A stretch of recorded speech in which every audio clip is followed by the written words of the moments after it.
Hello Jharkhand, welcome to learners garage education. कैसा चल रहा है प्रिपरेशन भाई? झारखंड सीजल 2022 का पेपर वन को मैं डिस्कस कर रहा हूं। आपको अच्छे से पता है कि पेपर वन में हिंदी लैंग्वेज से और इंग्लिश लैंग्वेज से 120 क्वेश्चन पूछा जाएगा, जिसमें 30% अगर नहीं आता है तो फिर आगे कॉपी जांच नहीं होगा। यह वीडियो का पार्ट नंबर 3 है। पार्ट 1 और 2 आप लोग जाके जरूर देखिएगा, आप लोग को बहुत ज़्यादा उससे फायदा होगा। ठीक है, बाकी आगे बढ़ने से पहले चैनल को जरूर सब्सक्राइब कीजिएगा, वीडियो को लाइक कीजिए, कमेंट बॉक्स में अपना फीडबैक जरूर दे सकते हैं कि आपको वीडियो कैसा लगा या कोई नया वीडियो चाहते हैं इसके रिगार्डिंग, इस एग्जाम पार्टिकुलर एग्जाम के रिगार्डिंग, तो आप लोग अपना व्यू कमेंट बॉक्स में बता सकते हैं। तो चलिए शुरू करते हैं आज का पार्ट नंबर 3 इंग्लिश पेपर 1 का लैंग्वेज टेस्ट। तो चलिए आज का जो फर्स्ट क्वेश्चन है, जो अंडरलाइन पार्ट है उसको क्या करना है, इंप्रूव करना है। और अगर कोई नहीं होता है तो आपका ऑप्शन डी हो जाएगा। तो देखिए, हर rooms window was left open. तो पहले थोड़ा सा समझते हैं, रूम और विंडो दोनों नॉन लिविंग थिंग है, और नॉन लिविंग थिंग को कनेक्शन दिखाने के लिए यानी कि पोसेशन दिखाने के लिए एपोस्ट्रोफी एस का यूज किया है। नॉन लिविंग थिंग के लिए एपोस्ट्रोफी एस यूज नहीं होता है, बात समझ में आ रही है? तो इसीलिए गड़बड़ी है। ऑफ पैटर्न का यूज करते हैं नॉन लिविंग थिंग के लिए, समझ में आ गया? तो ऑप्शन नंबर ए चला जाएगा। The window of her room was left open, यानी कि रूम खुला छोड़ दिया गया था, मतलब विंडो खुला छोड़ दिया गया था रूम का। तो ऑफ पैटर्न का यहाँ पे यूज कीजिए, आपका आंसर सही हो जाएगा। बात समझ में आ गया? एपोस्ट्रोफी एस का यूज हम लोग पर्सन के लिए करते हैं, जैसे राम्स काउ, ठीक है, फादर्स नेम लिखे होंगे ना ऐसे, तो ये सब यूज होता है। तो इसीलिए यहाँ से ऑफ पैटर्न का यूज कीजिए। देखिए, कुछ कुछ ऐसा नहीं है कि हम लोग एपोस्ट्रोफी एस का यूज नॉन लिविंग थिंग के साथ नहीं कर सकते हैं, कर सकते हैं जब कोई डिग्निफाइड ऑब्जेक्ट हो जाएगा। जैसे कोर्ट्स डिग्री, डिग्री मतलब होता है आदेश, कोर्ट्स का डिग्री हो गया, सन्स का रेज हो गया, कुछ डिग्निफाइड जो ऑब्जेक्ट होता है, ठीक है, तब हम लोग यूज करते हैं। जैसे ड्यूटीज कॉल, तो ये सब कुछ कुछ वर्ड है, वहाँ पे हम लोग इसका एपोस्ट्रोफी एस का यूज करते हैं। लेकिन जनरली जो होता है ऐसे नॉन लिविंग थिंग के साथ एपोस्ट्रोफी एस का यूज नहीं किया जाता है, तो इसको याद रखा जाए। ठीक है, तो ऑप्शन नंबर ए हो गया। ऑफ पैटर्न से इसका पोसेसिव बनाएंगे हम लोग। ठीक है, यही लिखा हुआ है कि हम लोग एपोस्ट्रोफी एस नहीं लगाते हैं नॉन लिविंग के साथ, ऑफ पैटर्न का यूज करते हैं। क्वेश्चन नंबर नेक्स्ट पे चलते हैं। नेक्स्ट में फिलर है, देखिए, Sohan can take 10 people to the station dash has dash he has a mini bus. देखिए, सोहन जो है क्या कर सकता है, 10 लोगों को स्टेशन ले जा सकता है, dash he has mini bus, क्योंकि उसके पास क्या है, मिनी बस है, या चूंकि उसके पास एक मिनी बस है। तो इस मीनिंग देना चाहिए चूंकि उसके पास मिनी बस है। तो रीजन देने के लिए सिंस का यूज करते हैं हम लोग, क्या करते हैं, सिंस का यूज करते हैं। ठीक है, तो यहाँ पे करेक्ट आंसर आपका ए हो जाएगा। बात समझ में आ गया? यहाँ पे रीजन देना था तो कंजक्शन सिंस हम लोग यहाँ पे यूज करेंगे। थोड़ा सा समझ लेते हैं और सारे जो यहाँ पे दिया हुआ है कंजक्शन उसका यूज। जैसे सिंस का यूज आप देख लिया आपने, कंजक्शन है जो रीजन देने के लिए यूज होता है, चूंकि वगैरह। ठीक है, और एक पॉइंट ऑफ टाइम के लिए भी यूज होता है, जैसे कि मैं 2010 से अंग्रेजी पढ़ा रहा हूँ, तो I have been teaching English since 2010। तो पॉइंट ऑफ टाइम के लिए भी सिंस का यूज होता है, सिंस का यूज। बात समझ में आ गया? बट का यूज हम लोग कॉन्ट्रास्ट के लिए करते हैं, यानी कि थोड़ा सा जब हमको विरोधाभास दिखाना होता है, निगेटिव मीनिंग वगैरह देना होता है, तब बट यूज करते हैं। जैसे मेरे पास पैसे तो था पर मैंने खर्च नहीं किया, I had money but I didn't spend them. ठीक है, चलो, तो अंटिल का यूज हम लोग करते हैं टाइम को स्पेसिफाई करने के लिए, जैसे वेट अंटिल आई रिटर्न। ठीक है, रुको जब तक कि मैं नहीं लौट के आता हूँ। अनलेस का यूज हम लोग कंडीशन के लिए यूज करते हैं, याद रखिएगा। जैसे you can not pass unless you read. ठीक है, you can not pass unless you read, तुम तक सफल नहीं होगे जब तक कि तुम पढ़ोगे नहीं। ठीक है, तुम सफल नहीं हो सकते हो जब तक कि तुम पढ़ोगे नहीं। अंटिल और अनलेस दोनों एक निगेटिव वर्ड है, याद रखिएगा। ठीक है, अनलेस यू स्टडी। ओके, तो समझ चुके होंगे सारा चीज़। आंसर आपका सिंस हो गया। सिंस क्यों हो गया? क्योंकि हमको यहाँ पे रीजन चाहिए था, और रीजन देने का काम करेगा सिंस, तो ऑप्शन आपका ए हो गया। बाकी सारा मैं डिस्कस कर ही दिया। अनटिल में याद रखिएगा लास्ट में डबल एल नहीं होता है, हाँ, लेकिन वो वाला जो टिल होता है ना उसमें होता है। टिल मतलब जब तक, अभी अनटिल मतलब जब तक कि नहीं। नेक्स्ट क्वेश्चन की ओर मूव करते हैं। द स्टेट ऑफ मेंटल और फिजिकल इलनेस। अगर मेंटल और फिजिकल बीमारी है तो उसको हम लोग क्या बोलते हैं, वन वर्ड बताना है इसके लिए, तो इसको बोलते हैं हम लोग एगोनी। बहुत ज़्यादा कष्ट वगैरह है, ठीक है, मेंटल वगैरह, तो उसको एगोनी बोलते हैं, दर्द पीड़ा इसको बोल सकते हैं। ठीक है, बाकी सारा वर्ड का भी मीनिंग हम लोग यहाँ पे देख लेंगे। जैसे कि रैप्चर आता है, तो रैप्चर को क्या बोलते हैं? रैप्चर होता है एक्सट्रीम हैप्पीनेस, बहुत ज़्यादा खुशी। एक्यूट मतलब होता है बहुत ज़्यादा सीरियस, और एक्सटेसी मतलब होता है बहुत ज़्यादा खुशी। ठीक है, चलिए, तो एक्सटेसी और रैप्चर दोनों सिनोनिम हो जाएगा। एक्सटेसी का स्पेलिंग ध्यान से देख लीजिएगा, ECSTASY ना, एक्सटेसी। ठीक है, बहुत ज़्यादा खुशी। तो चलिए समझ में आ चुका होगा। एगोनी मतलब बहुत ज़्यादा मेंटल और जो फिजिकल इलनेस होता है उसको बोलते हैं एगोनी। सिनोनिम बताना है ट्रंकेट का, तो ट्रंकेट का मतलब होता है क्या करना, कट ऑफ। इसका होता है कट ऑफ यानी कि छोटा करना। जैसे कि कट ऑफ आप लोग नाम सुने हो ना, ये बहुत फेमस है कट ऑफ हम लोग का। जैसे कि मान लेते हैं सीजे में 400 कट ऑफ चला गया, किसी का 399 आ गया, तो क्या हो गया, कट ऑफ को छू नहीं पाया यानी कि उससे उसका संबंध टूट गया। तो कट ऑफ मतलब संबंध टूट जाना होता है, कट ऑफ।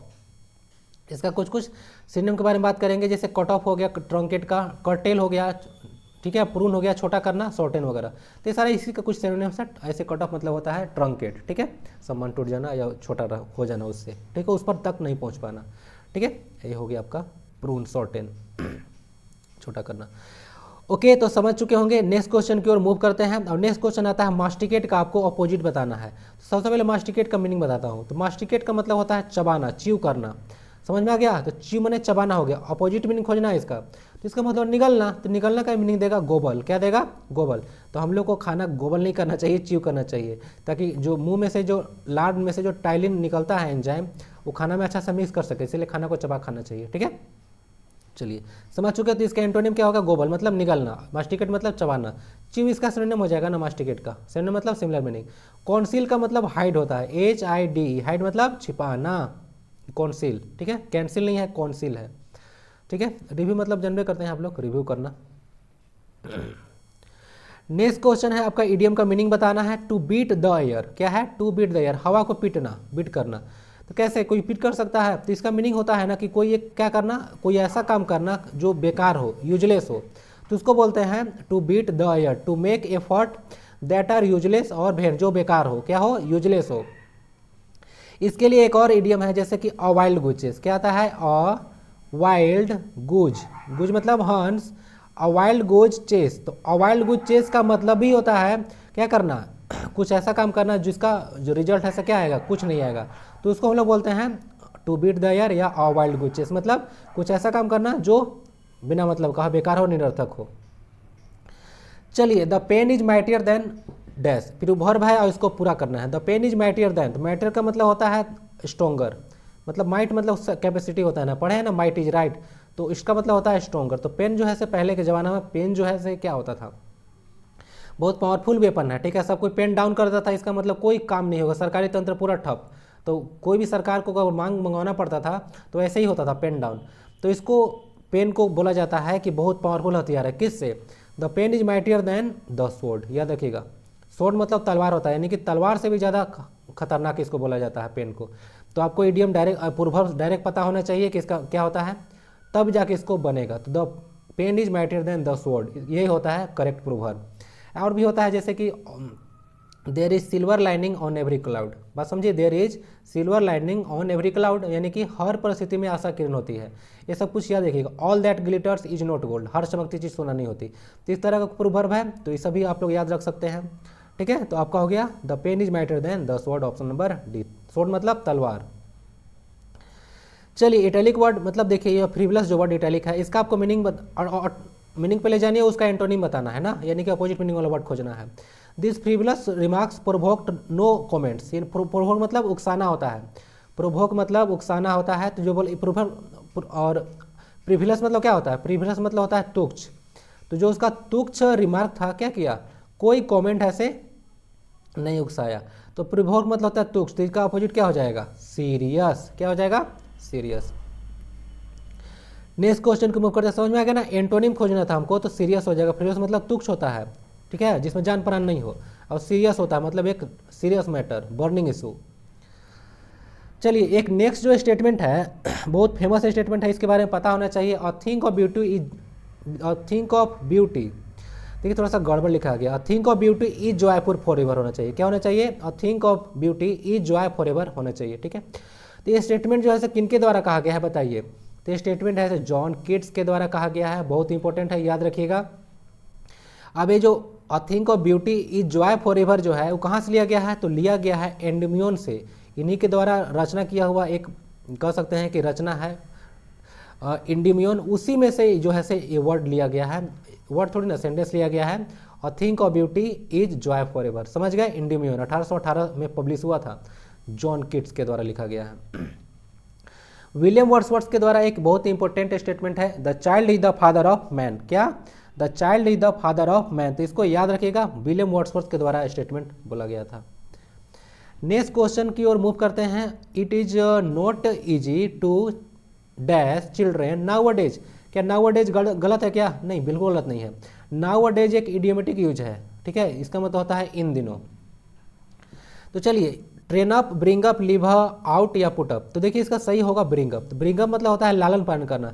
मैं इसको पहले भी डिस्कस कर चुका हूँ। तो बच्चा लोग को आजकल लालन पालन करना थोड़ा सा मुश्किल वाला काम है, ठीक है। तो यही अगर ब्रिंग अप डालिएगा तब इसका सही मीनिंग निकल के आएगा, ठीक है। तो उसको आप इसको डालिए, इसको और इसका मीनिंग निकालिए, उसके बाद इसको भरिए। तो ऑप्शन बी आपका सही चला जाएगा, ठीक है। पुट अप मतलब होता है प्रस्तुत करना, ठीक है। चलिए नेक्स्ट क्वेश्चन है, देखिए आपको इसमें फिगर ऑफ स्पीच बताना है। फिगर ऑफ स्पीच बताना है। इस जो लाइन है इसमें स्टेटमेंट, यहाँ से देखिएगा लाइन से जो लाइन है इसमें फिगर ऑफ स्पीच के बारे में बताना है। क्या है इसमें? Here the smell of the blood still all the perfumes of Arabia will not Sutton this little hand. कहा जा रहा है कि ब्लड का जो स्मेल है अभी भी है यहाँ पे, और जितना भी परफ्यूम वगैरह इस पर डाला जा रहा है ना, तो उसमें क्या हो रहा है, स्मेल उसका खत्म ही नहीं हो रहा है। तो इस चीज़ को बढ़ा चढ़ा कर बोला गया है। और कोई भी चीज़ को बढ़ा चढ़ा कर बोला जाता है परफ्यूम देने के बाद भी, मतलब क्या हो गया, स्मेल उसका खत्म नहीं हो रहा है। तो वहाँ पे अतिशयोक्ति अलंकार होता है, उसी को इंग्लिश में हाइपरबोल कहते हैं। समझ में आ गया? तो यही होता है फिगर ऑफ स्पीच में हाइपरबोल। बाकी सारा मैं जो फिगर ऑफ स्पीच में डिस्कस करता हूँ टोटल 6, थोड़ा सा ध्यान से देखिएगा आप ना।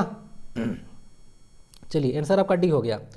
फर्स्ट में डिस्कस करता हूँ मेटाफोर। हिंदी में इसको बताते चलूंगा ताकि समझ में आ सके। मेटाफोर मतलब होता है आपका रूपक अलंकार।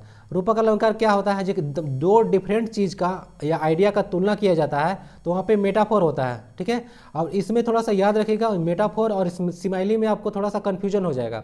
तो कन्फ्यूजन दूर हो जाएगा, कोई दिक्कत नहीं है। जो वर्ड्स देखिएगा एज, सो और लाइक, मेटाफोर में देखने को नहीं मिलेगा। बस समझ में आ रही है? मेटाफोर में सब वर्ड नहीं हो गया। वर्ड मतलब होता है उसको हटा देना, ठीक है। तो उसमें नहीं देखने को मिलेगा मेटाफोर में। जैसे you are the apple of my eye, ठीक है, मतलब बहुत प्यारा। तुम क्या हो? एप्पल हो मेरे आई का, मतलब बहुत प्यारा चीज़ के लिए ऐसा बोला जाता है। तो यहाँ पे तुलना किया जा रहा है। टाइम इज मनी, समय की तुलना पैसों से की गई है, ठीक है। पता है ना आपको, टाइम मनी होता है, इसको बर्बाद नहीं करना चाहिए। तो तुलना किया जा रहा है यहाँ से, तो यहाँ पे मेटाफोर हो गया, रूपक अलंकार। ध्यान समझ लीजिएगा इसको। हाइपरबोल अभी डिस्कस कर दिया कि कोई चीज़ को बढ़ा चढ़ा कर बोलते हैं, इंपॉर्टेंट होता नहीं है, फिर भी ज़्यादा इंपॉर्टेंट दे रहे हैं, इंपॉर्टेंस दे रहे हैं, तो वहाँ पे हाइपरबोल यानी कि अतिशयोक्ति अलंकार होता है। जैसे कि एक और स्टेटमेंट चर्चा करते हैं, Usain bolt run faster than wind. Usain bolt है क्या? हवा से भी तेज दौड़ता है, ठीक है, या दौड़ते हैं बोलेंगे हम लोग। बात समझे? जिनका 9.58 सेकेंड का रिकॉर्ड है 100 मीटर का, पता है आपको।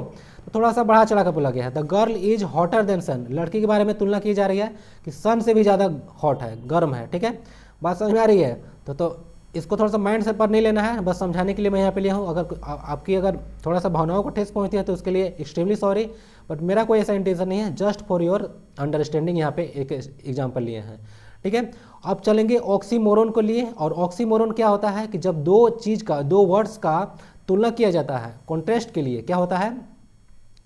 आर यूज इन कॉन्ट्रास्ट, यानी कि जब देखिए दोनों में विरोधाभास हो, अगर दो वर्ड यूज किया जाता है, ठीक है, और उनमें कॉन्ट्रास्ट हो, क्या हो? विरोधाभास हो, तो वहाँ पे ऑक्सीमोरन होता है, ठीक है, विरोधाभास। जैसे पीस फोर्स, क्या है? पीस फोर्स, यानी कि शांति दूत, क्या होता है? शांति दूत कह सकते हैं। तो एक तरह से विरोधाभास है, दूत भी है और शांति भी है, थोड़ा सा विरोधाभास है, यानी कि जो लिसनर होता है वो क्या होता है, इस पर सोचने के लिए मजबूर हो जाता है ना। तो ऐसा कहा जाता है कि रीडर्स माइंड को पैराडॉक्स कर देता है। पैराडॉक्स मतलब विरोधाभास कर देता है। फ्री मार्केट, तो ये सब क्या है? ऑक्सीमोरन का एग्जाम्पल है। 3 और डिस्कस करूंगा फिगर ऑफ स्पीच। अब है पर्सोनिफिकेशन। तो पर्सोनिफिकेशन को समझ लीजिएगा, जब कोई नॉन लिविंग थिंग को या आइडिया को क्या करते हैं हम लोग, मानव के रूप में दिखाते हैं, तो वहाँ पे पर्सोनिफिकेशन होता है, मानवीकरण। बात समझ में आ रही है? जैसे earth was thirsty for water. Earth क्या था? प्यासा था, किसके लिए? पानी के लिए। तो अर्थ क्या पानी पिएगा? नहीं। तो मतलब जस्ट कहने का तरीका है कि अर्थ प्यासा है, तो इसको मानवीकरण किया गया है, अर्थ की तुलना की गई है मानव से, ठीक है। और angry clouds burst at once at Badrinath. तो बद्रीनाथ में बोला जा रहा है कि एंग्री क्लाउड अचानक से बस्ट कर गया, ठीक है। तो यहाँ तुलना किया जा रहा है एंग्री क्लाउड्स का, ठीक है, ठीक है, मतलब आदमी से तुलना किया जा रहा है कि एंग्री कौन होता है? आदमी, ठीक है। तो यहाँ से देख लीजिए तुलना किया जा रहा है, तो यहाँ पे पर्सोनिफिकेशन होता है। वैसे जो त्रासदी हुआ था उत्तराखंड में, वो बद्रीनाथ में नहीं, केदारनाथ में हुआ था 2013 में। ये जस्ट फॉर योर एक सेंटेंस है ना, तो थोड़ा सा याद रखिएगा, एग्जाम में गलती करके मत आइएगा, केदारनाथ था, बद्रीनाथ नहीं, 2013 में जो त्रासदी हुआ था। नेक्स्ट आता है एलिट्रेशन। अभी तो आप लोग को मालूम होगा, फेवरेट है आपका, ठीक है, कौन, अनुप्रास अलंकार, जिसमें बार बार जो है कोई एक साउंड या लेटर का आवृत्ति होता है, रिपीटेशन होता है, तो वहाँ पे इलिट्रेशन होता है। जैसे if two witches we are watching two watches, which would watch which watch, थोड़ा सा पढ़िएगा इसको, टफ है ना, तो बार बार डब्लू वर्ड आ रहा है, साउंड वर्ड आ रहा है, तो क्या हो गया, इलिट्रेशन हो गया। निक नीडेड न्यू नोटबुक्स, तो यहाँ पे एंड साउंड वर्ड का बार बार रिपीटेशन है, तो इलिट्रेशन हो गया। पढ़े होंगे ना आपको, पके पेड़ पे पका पपीता, पका पेड़ या पका पपीता, पके पेड़ को पकड़े पिंकू, पिंकू पकड़े पका पपीता। तो इस तरह से आप लोग जो देखते होंगे चंदू के चाचा वाला, तो ये सब अनुप्रास अलंकार होता है, ठीक है। ये सब टंग ट्विस्टर भी कहा जाता है इसको, तो समझ लीजिएगा, ठीक है। तो यही सारा है। सिमाइली देख लीजिएगा थोड़ा सा ध्यान से, ये थोड़ा सा कंफ्यूजन होगा सिमाइली और मेटाफोर में। तो सिमाइली में वही होता है कि जो दो चीज़ जो कंप्लीटली अनलॉक होता है उसको हम लोग तुलना करते हैं, लेकिन थोड़ा सा तो अंतर क्या है, दो चीज़ की तुलना तो करते हैं, लेकिन अंतर यही है कि उसमें जो लाइक एज और सो वर्ड है इसमें देखने को मिलेगा आपको। जैसे your face is as white as milk, यानी कि तो आपका जो फेस है वो क्या है, मिल्क के जैसा क्या है, वाइट है। बात समझ में आ रहा है, आ रही है। तो यही हो गया, तुलना किया जाए तो एज वर्ड दिखा तो समझ जाइए कि तुलना है, और एज वर्ड है, सो है, लाइक वर्ड है, तो सिमाइली हो गया। ही इट्स लाइक अ काऊ, वह गाय के जैसा खाती है, तो गाय जैसा कोई खा सकता है, तुलना किया जा रहा है कि बहुत ज़्यादा खाता है वह, ठीक है। तो लाइक वर्ड आ गया तो समझ जाइएगा कि सिमाइली है, क्या है, सिमाइली। तो पहचानने का तरीका लाइक एज और सो देख लीजिएगा आप लोग। तो आई होप कि समझ में आ गया होगा ये सब दोनों स्लाइड अच्छा से, और क्वेश्चन का आंसर भी समझ में आ चुका होगा। हाइपरबोल अतिशयोक्ति क्यों होगा, बढ़ा चढ़ा के बोला गया है, ठीक है। तो ये आपका फिगर ऑफ स्पीच हो गया। क्वेश्चन अब नेक्स्ट देखेंगे। देखिए कुछ जो यहाँ पे एक स्टेटमेंट है, बहुत फेमस स्टेटमेंट है, ये बताइए कि कौन लिखे हैं इसको। Some books are to be tasted, कुछ बुक को चखना है, कुछ को निगलना है, swallowed, and some to be chewed, कुछ को चबाना है, एंड डाइजेस्टेड, ठीक है, च्यूड एंड डाइजेस्टेड, कुछ को क्या करना है, च्यू करना है और डाइजेस्ट करना है। तो स्टेटमेंट बहुत फेमस है, किसके द्वारा कहा गया है, तो याद रखिएगा जो फेमस स्टेटमेंट है फ्रांसिस बाकुन है, उनके द्वारा कहा गया है। क्या है, फ्रांसिस बाकुन, ठीक है। चलिए बहुत फेमस स्टेटमेंट है, याद रखिएगा, आंसर डी हो गया। E.M. फोस्टर का एक बुक याद रखिएगा ना, a passage to India, a passage to India जो है से E.M. फोस्टर बुक लिखे हैं। एक सिमिलर बुक है अ पैसेज टू इंग्लैंड, कौन है, अ पैसेज टू इंग्लैंड, वो कौन लिखे हैं, नीरज सी चौधरी, याद रखिएगा। B.S. नैपाल एक बुक लिखे हैं, क्या नाम है बुक का, अ हाउस फॉर मिस्टर विश्वास, अ हाउस फॉर मिस्टर विश्वास, तो याद रखिएगा ये बुक है। कुछ कुछ बीच में चीज़ें जो याद आता है मैं बताते चलता हूँ, कुछ फायदा हो जाएगा आपको। नेक्स्ट क्वेश्चन जो आपको बताना है वो बताना है कि जो साइलॉक था किस नाटक का एक पात्र था, Romeo Juliet, Othello, merchant of Venice या द मंकीज पॉ। तो ये जो साइलॉक था वो जो मर्चेंट ऑफ वेनिस का क्या था, मर्चेंट ऑफ वेनिस का कैरेक्टर था। मर्चेंट ऑफ वेनिस में एक और कैरेक्टर है इंपॉर्टेंट, याद देखिएगा, जेसिका, कौन है, जेसिका मर्चेंट ऑफ वेनिस में आपको देखने को मिल जाएगी। और सारा जो बुक दिख रहा है रोमियो एंड जूलियट, ओथेलो है, और जो मर्चेंट ऑफ वेनिस है, ये सारा बुक जो है से कौन लिखे हैं, लिखे हैं विलियम शेक्सपियर। कौन लिखे हैं, विलियम शेक्सपियर इस बुक को लिखे हैं, याद रखिएगा।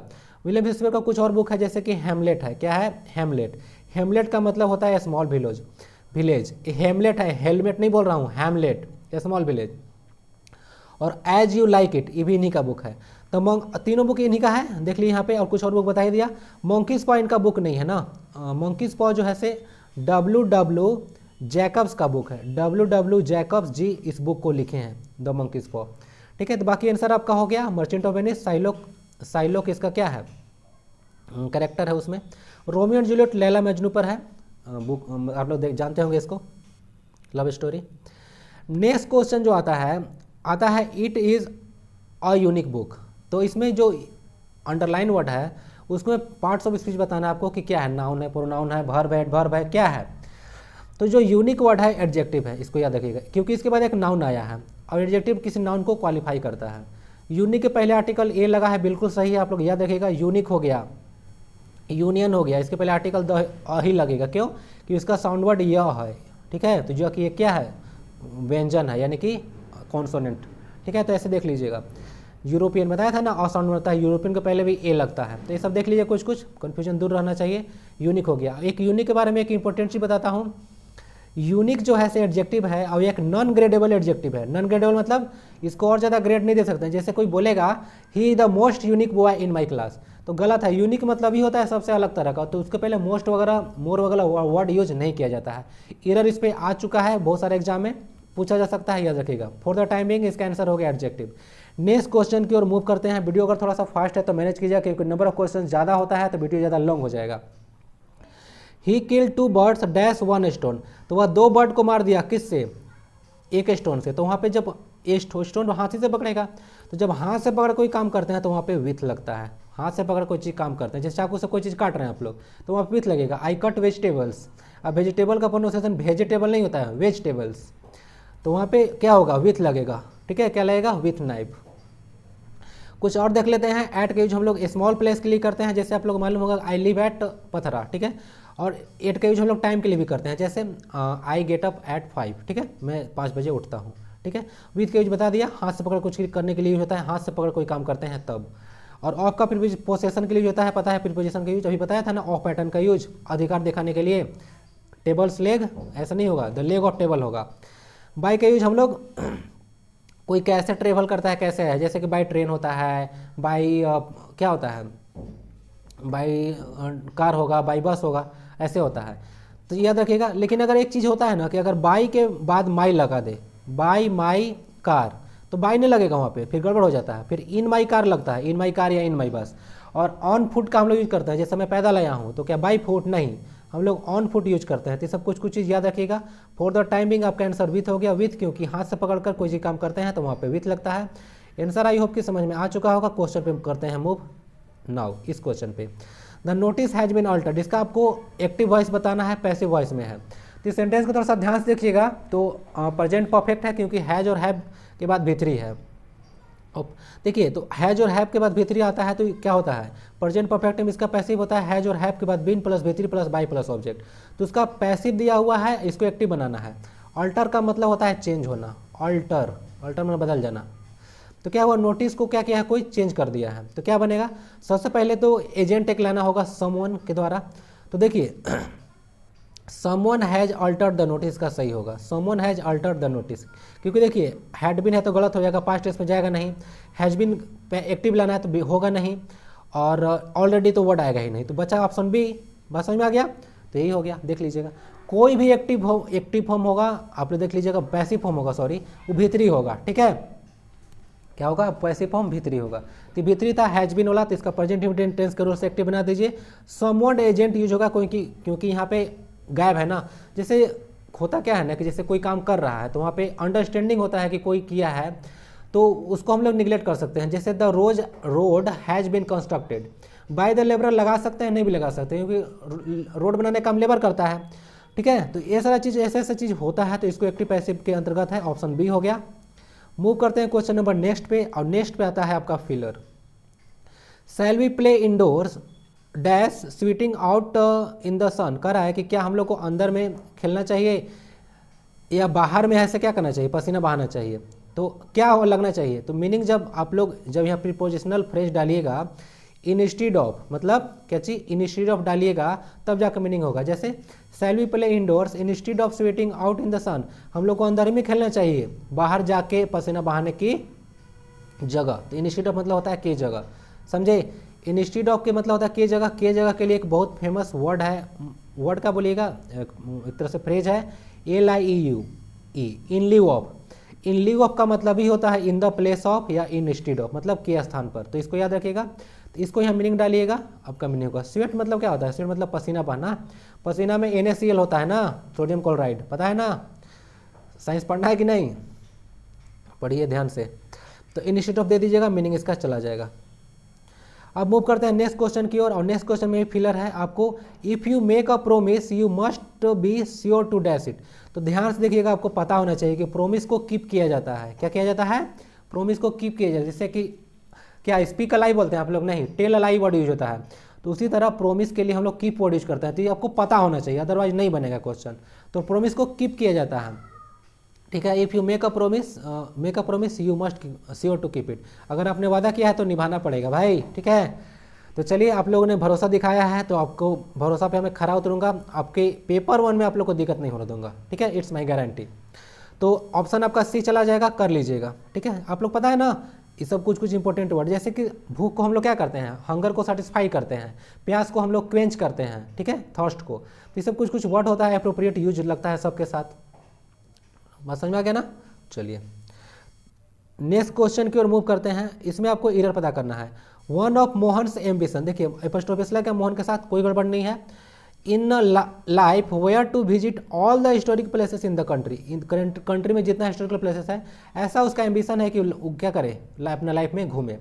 तो क्या गड़बड़ी है, तो देखिए कभी भी ऑफ वगैरह दिखता है ना, तो सब्जेक्ट जो आता है, सब्जेक्ट वर्ड उसके पहले होता है वन, तो वन सब्जेक्ट है, उसके अनुसार वेयर लगाया है, तो गड़बड़ हो गया, वेयर नहीं वाज होना चाहिए। तो आपका पार्ट नंबर बी में एरर हो गया, इसको खोज लीजिएगा, वेयर को वाज कर लीजिएगा, सेंटेंस सही हो जाएगा। जो वन ऑफ मोहन एम्बिशंस होता है, वन ऑफ के बाद जो होता है नाउन प्लूरल आता है, लेकिन सब्जेक्ट पहले ही रहता है, ठीक है, और उसी के अनुसार जो होता है ऐसे वर्ब आता है, ठीक है, हेल्पिंग वर्ब।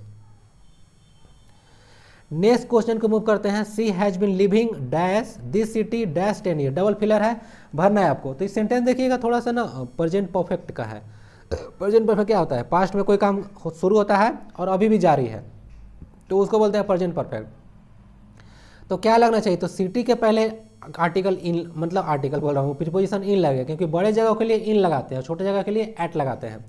तो सी हैज बीन लिविंग इन, और 10 ईयर एक क्या है, पीरियड ऑफ टाइम है, तो उसके लिए 4 लगेगा ना, याद रखिएगा। सिंस अगर रहता है यहाँ पे सिंस 2010, तब वहाँ पे सिंस लगाते हैं। सिंस का उपयोग यूज हम बताए थे ना अभी, कि पॉइंट ऑफ टाइम के लिए करते हैं, जैसे 2010 हो गया, मंडे हो गया, जून हो गया, तो फिक्स्ड होगा तभी जाके सिंस लगेगा, अदरवाइज बहुत समय के लिए, बहुत घंटों से, बहुत महीनों से, तो 4 लगता है पीरियड ऑफ टाइम के लिए। तो 4 10 ईयर्स हो गया, तो ऑप्शन देख लीजिए इन और 4, ऑप्शन बी में चला जाएगा। समझ में आ गया ना। इन सिटी था, उसके पहले इन लगेगा क्योंकि सिटी एक बड़ा है, और 10 ईयर इसीलिए लगा क्योंकि पीरियड ऑफ टाइम है, बहुत समय की बात है, ठीक है, मतलब बहुत एक पीरियड ऑफ टाइम है, लॉन्ग टाइम पीरियड है, तो 4 लग गया। ऑप्शन बी इसका हो गया। मूव करते हैं क्वेश्चन नेक्स्ट पे। Find the opposite word of the atheist. Atheist मतलब क्या होता है, इसका अपोजिट वर्ड मीनिंग ढूंढना है आपको। एथिस्ट मतलब होता है जिसको भगवान में विश्वास ना हो, तो इसका थिस्ट होता है THEIST, THIST, ठीक है, थिस्ट। तो अथिस्ट होता है जिसे भगवान में विश्वास नहीं है, तो अपोजिट क्या हो जाएगा, बिलीवर, जो भगवान में विश्वास करता है। बात समझ में आ गया, तो देख लीजिएगा, ठीक है, बिलीवर इसका आंसर हो जाएगा डी। आप करते हैं नेक्स्ट क्वेश्चन की ओर मूव करते हैं। सिनोनिम बताना है, सिमिलर मीनिंग वाला वर्ड। इंडस्ट्रियस, इंडस्ट्रियस का मीनिंग पता होना चाहिए आपको। इंडस्ट्रियस मतलब होता है हार्ड वर्किंग, क्या करता हूँ, हार्ड वर्किंग। तो इंडस्ट्रियस मतलब होता है हार्ड वर्किंग, तो इसको हार्ड वर्किंग का क्या होगा, होता है डिलीजेंट। क्या होता है, डिलीजेंट मतलब होता है हार्ड वर्किंग, ठीक है, इसका हो गया करेक्ट मीनिंग। अब इनडायरेक्ट स्पीच में इसको चेंज करना है, बताइए। Our teacher said to us the sugar dissolves in water. तो थोड़ा सा इसको ध्यान से देख लीजिएगा, एक्सप्रेशन लिखा हूँ या नहीं लिखा हूँ, लिखा हुआ है। देखिए अगर रिपोर्टेड स्पीच है, क्या है, रिपोर्टेड स्पीच यूनिवर्सल ट्रूथ होता है, ठीक है, या जनरल ट्रूथ होता है, या साइंटिफिक ट्रूथ होता है, तो उसमें चेंज नहीं होता है। रिपोर्टेड स्पीच यही वाला है, टेंशन नहीं लेना है। देखिए the sugar dissolve in water क्या है, डिजॉल्व्स इन वाटर क्या है आपका, रिपोर्टेड स्पीच है। तो क्या है, यूनिवर्सल ट्रूथ है कि शुगर है से क्या होगा, एक वोलाटाइल कंपाउंड है तो घुलेगा ही, ठीक है। तो क्या हो गया, एक तरह का साइंटिफिकल ट्रूथ हो गया, क्या हो गया, साइंटिफिक ट्रूथ हो गया, ठीक है। तो ये चेंज नहीं होता है। बाकी रूल लगा लीजिए। आवर टीचर सेड टू का टोल्ड में बना लीजिए। आवर टीचर टोल्ड अस, कहाँ है, सेड टू अस तो होगा नहीं, पैसे में टोल्ड अस दैट लगेगा। Sugar dissolves in water, our teacher told us that, तो ऑप्शन नंबर डी चला जाएगा, ठीक है। सेड टू का टोल्ड होता है ना, सेड टू टोल्ड में चेंज होता है पैसिव वॉइस में, और इन्वर्ट को हम हटाते हैं तो दैट आता है, और उसके बाद सेंटेंस चेंज करते हैं, ठीक है। चलिए जो होता है प्रेजेंट इंडिफिनिट टेंस है, तो बहुत सारा देखिए डिजॉल्व कर देगा पास्ट में, तो गड़बड़ हो जाएगा। क्यों, क्योंकि जनरली तो ऐसे देखिए, जनरली प्रेजेंट इंडिफिनिट का पास्ट इंडिफिनिट में होता सब्जेक्ट प्लस V2, लेकिन एक्चुअली यूनिवर्सल ट्रूथ है इसीलिए चेंज नहीं हुआ, तो इसीलिए डी हो जाएगा। तो ऑप्शन ए मार के मत आइएगा, ऑप्शन ए गलत हो जाएगा, ठीक है। General according to passive voice बनाइएगा तो यही आंसर आएगा, ठीक है। ऐसे एक्टिव वॉइस का देखो यार गड़बड़ा रहा हूँ, यहाँ पे इनडायरेक्ट स्पीच है। एक्चुअली में हो क्या रहा है ना, मैं आज लेक्चर को 5वीं बार रिकॉर्ड कर रहा हूँ, कुछ इश्यू हो गया, कोई कॉल कर दिया, कभी वीडियो टर्मिनेट हो गया, इसीलिए थोड़ा गड़बड़ा रहा है। तो यहाँ पे देखो एक्टिव पैसिव बुला रहा है, एक्चुअली में नारेशन है ना, इनडायरेक्ट स्पीच। तो इनडायरेक्ट स्पीच जो होता है प्रेजेंट इंडिफिनिट का, वो पास्ट इंडिफिनिट होता है, तो सब्जेक्ट पर V2 लगेगा। बट यहाँ पे एक तरह से साइंटिफिक ट्रूथ हो गया, इसके चलते जो है इसका चेंज नहीं हुआ, सेम टू सेम रह गया। शुगर डिजॉल्व्स इन वाटर, तो ऑप्शन डी सही होगा, ठीक है। बात समझ में आ गया ना। अब मूव करते हैं नेक्स्ट क्वेश्चन की ओर। और नेक्स्ट क्वेश्चन जो है आपका बताना है कि सिनोनिम क्या होता है ऑप्यूलेंट का। तो ऑप्यूलेंट जो वर्ड होता है इसका मतलब होता है बहुत ज़्यादा अमीर, धनी। तो हो जाएगा रिच। क्या हो जाएगा? रिच। तो इसका वेल्दी हो जाएगा मीनिंग क्या हो जाएगा? वेल्दी। ग्रीडी मतलब लालची होता है, इसका एक वर्ड याद रखिएगा एवेरेसियस, AVARACIOS। एवेरेसियस मतलब लालची, ठीक है। और एवराइस मतलब होता है लालच। समझ में आ गया ना? सिनोनिम बताना था। वेल्दी मतलब होता है रिच, ऑप्यूलेंट, अमीर। आगे बताना है कि कौन जो है से यह लेसन लिखे हैं और फेलो ट्रेवलर। तो और जो फेलो ट्रेवलर है आप लोग को पता है कौन लिखे हैं? तो जो फेलो ट्रेवलर लिखा गया है वो लिखा गया है AG गार्डिनर के द्वारा। कौन है? AG Gardiner. ऑप्शन देख लीजिए, जी है, ए है आपका ना। चलिए तो यही आपका आंसर हो गया। बाकी देखिए C dash her studies even after leaving college and finally got PhD degree. क्या होता है? PhD डिग्री, ठीक है। तो क्या हुआ? वह जो है क्या की, इसमें करेक्ट वर्ड आपको भरना है। तो C dash her studies even after leaving college, college के बाद भी अपना पढ़ाई को क्या की थी? जारी रखी होगी और फिर PhD डिग्री इसको मिला। तो देखिए अगर कोई काम आप स्टडी से रिलेटेड अगर कंटिन्यू करते हैं तो उसको परस्यू करना बोलते हैं। वर्ड आपको पता होना चाहिए। तो परस्यू इसका ऑप्शन नंबर ए जाएगा ना। क्या जाएगा? स्टडी को अगर कंटिन्यू करते हैं तो उसके लिए परस्यू जाएगा वर्ड। जैसे देखिए परस्यू मतलब कंटिन्यू वंस स्टडी, स्टडी को कंटिन्यू करते हैं परस्यू होता है। परसिस्ट मतलब होता है क्या होता है कि कोई किसी चीज़ का कंटिन्यू रहना। कोई अगर चीज़ है तो बना हुआ है तो उसको परसिस्ट बोलते हैं। सी का मतलब होता है कोई चीज़ पूछना वगैरह, और कैरी मतलब तो ले जाना होता है, ट्रांसपोर्ट करना। आप लोग समझ चुके होंगे, ठीक है। चलिए तो क्या हो गया? परस्यूड। परस्यूड कर ली। PhD का फुल फॉर्म क्या होता है? PhD का फुल फॉर्म बता सकते हैं? चलिए बताइए। PhD का फुल फॉर्म आप लोग के लिए बताइए। थोड़ा सा PhD से शुरू नहीं होगा, ठीक है, थोड़ा सा D से शुरू होगा। तो बताइए, नहीं बताइएगा तो कमेंट बॉक्स में मैं बाद में बता दूंगा PhD का।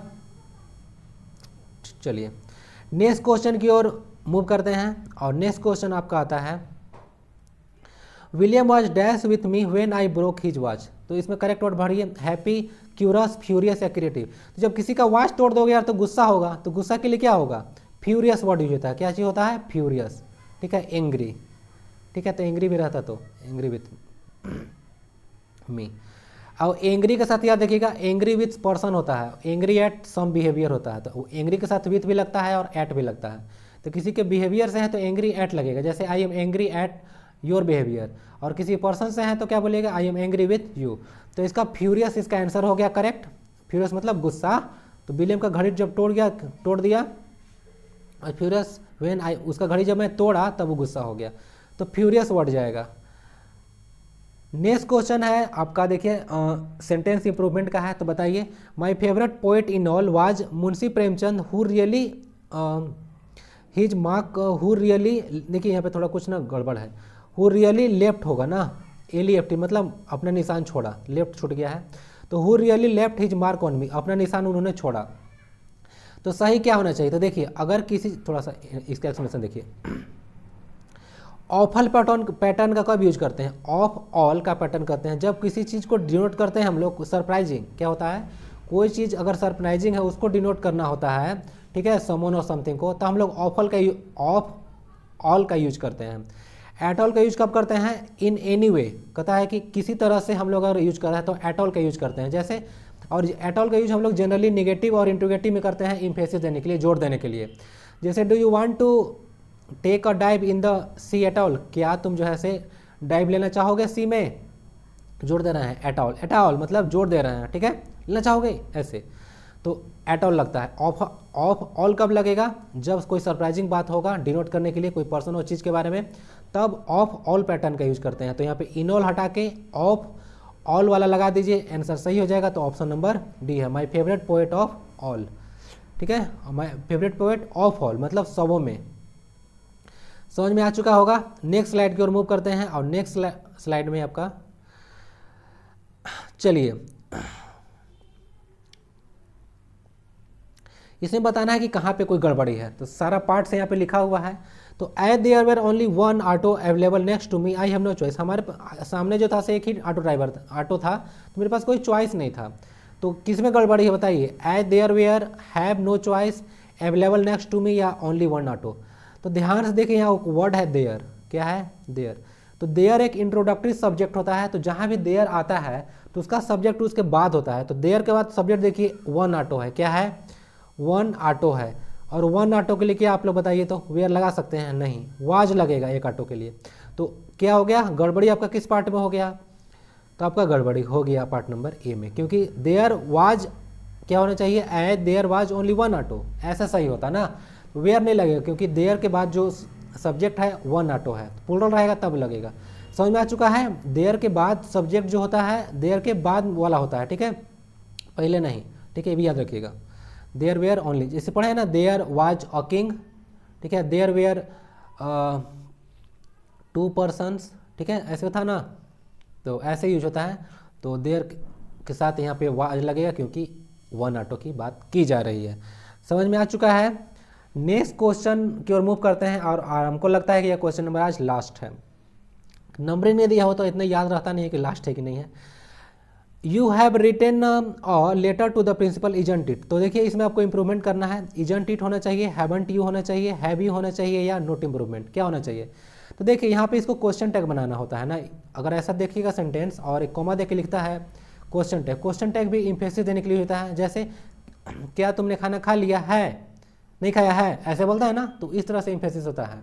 तो समझ जाइएगा you have written a letter, तो सेंटेंस किस में है, प्रेजेंट परफेक्ट में। और याद रखिएगा पॉजिटिव अगर सेंटेंस है तो उसका निगेटिव बनता है और क्वेश्चन टैग, अब निगेटिव अगर सेंटेंस है तो उसका क्वेश्चन टैग पॉजिटिव बनता है। तो पॉजिटिव है तो इसका क्या बनना चाहिए, हैवंट, क्या बनना चाहिए, हैवंट यू, क्योंकि पॉजिटिव है तो हैवंट यू लगा लीजिए, तो ऑप्शन नंबर आपका बी चला जाएगा, ऑप्शन बी। इजंट इट नहीं होगा, ठीक है, इज इट नहीं होगा, ठीक है, हैवंट यू लगेगा, क्योंकि अफर्मेटिव सेंटेंस है तो इसका जो क्वेश्चन टैग होगा क्या बनेगा, एक निगेटिव बनेगा, ठीक है, समझ में आ चुका है। क्वेश्चन टैग ऐसे ही बनता है। चलिए, तो यही वीडियो का लास्ट है। वीडियो कैसा लगा आप लोग जरूर बता सकते हैं। बाकी लर्नर्स गैराज एजुकेशन को आप लोग जरूर सब्सक्राइब कीजिएगा, अपना फीडबैक जरूर दे देना यार, ठीक है। थोड़ा इतना ज़्यादा मेहनत आज हुआ ना, मतलब हद हो गया आज, मतलब थक गया मैं लिटरली मैं बोलूँ तो आज थक गया मैं इस वीडियो को रिकॉर्ड करते करते। 5वीं बार रिकॉर्ड कर रहा हूँ यार, मेरा साउंड आप लोगों को पता चल रहा होगा कितना ज़ोर से मैं बोल रहा हूँ। तो चलिए, बाकी स्वस्थ रहिए, मस्त रहिए, पढ़ाई लिखाई में व्यस्त रहिए। मिलते हैं नेक्स्ट वीडियो में, तब तक के लिए वंदे भारतम।